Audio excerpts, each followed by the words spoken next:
नमस्कार बंधुगण welcome to my channel आपण देखुछंती हमर न्यूज़ बुलेटिन एचएस न्यूज़ जदि आपण हम चैनल रे नुआ छंती तेबे चैनल को सब्सक्राइब करंतु एवं बेल आइकन को दबाई दियंतु।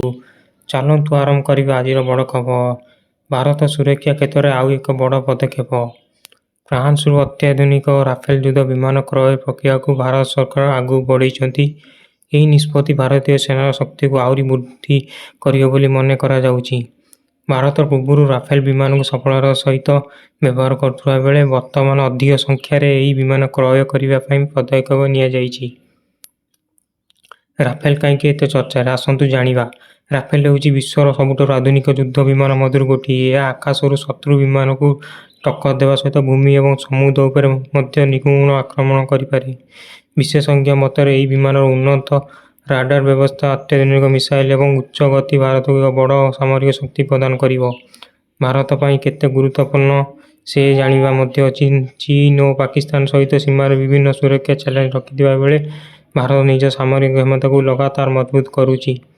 ରାଫେଲ ବିମାନ ଯୋଗ ହେବା ଫଳରେ ବାୟୁସେନା ଓ ନୌସେନା ଦୁହେଁ ଅଧିକ ଶକ୍ତିଶାଳୀ ହେବେ। ଜରୁରୀ ପରିସ୍ଥିତିକୁ ଶତ୍ରୁକୁ ତୁରନ୍ତ ଜବାବ ଦେବାର କ୍ଷମତା ମଧ୍ୟ ବଢ଼ିବ।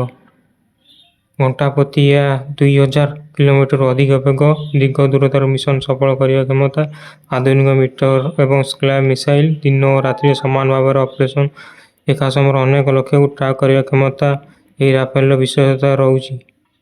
ସରକାରଙ୍କ ଲକ୍ଷ୍ୟ ହେଉଛି ଯେ ଭାରତ ସରକାର ଏଥିରେ ଦେଶର ସୁରକ୍ଷା ବ୍ୟବସ୍ଥାକୁ ଅଧିକ ଆଧୁନିକ କରିବା। ରାଫେଲ ଭଳି ଉନ୍ନତ ଯୁଦ୍ଧ ବିମାନ ସାମିଲ ହେବା ଦ୍ୱାରା ଭାରତର ସାମରିକ ଶକ୍ତି ବିଶ୍ୱ ସ୍ତରରେ ଆହୁରି ମଜବୁତ ହେବ ବୋଲି କୁହାଯାଉଛି। ତେବେ ଦର୍ଶକ ବନ୍ଧୁ, ଫ୍ରାନ୍ସରୁ ରାଫେଲ ଯୁଦ୍ଧ ବିମାନ କ୍ରୟ ପ୍ରକ୍ରିୟାକୁ ଭାରତ ସୁରକ୍ଷା ଦୃଷ୍ଟିରୁ ଏକ ଗୁରୁତ୍ୱପୂର୍ଣ୍ଣ ଘଟଣା ଭାବେ ଦେଖାଦେଉଛି। ଆଗାମୀ ଦିନରେ ଏହା ଭାରତୀୟ ସେନାର କ୍ଷମତାକୁ କେତେ ଦୂର ବଢ଼ାଇବ ତାହା ଉପରେ ସମସ୍ତଙ୍କ ନଜର ରହିଛି। ଏତିକି ଥିଲା ଆଜିର ବଡ଼ ଖବର। ଭିଡ଼ିଓଟି ଭଲ ଲାଗିଥିଲେ ଲାଇକ୍ କରନ୍ତୁ, ସେୟାର କରନ୍ତୁ ଏବଂ ଚ୍ୟାନେଲକୁ ସବସ୍କ୍ରାଇବ କରିବା ଭୁଲନ୍ତୁ ନାହିଁ। ମୁଁ ଆପଣଙ୍କ ଏଚଏସ୍ ନ୍ୟୁଜ୍ ହିମାଂଶୁ ନେଉଛି ବିଦାୟ। ଧନ୍ୟବାଦ। ଜୟ ହିନ୍ଦ, ଜୟ ବନ୍ଦେ ମାତରମ୍। ପରବର୍ତ୍ତୀ ଭିଡ଼ିଓ ପୁଣି ଦେଖାହେବା ଆଉ ଏକ ନୂଆ ବଡ଼ ଖବର ସହିତ। ରହିଲି।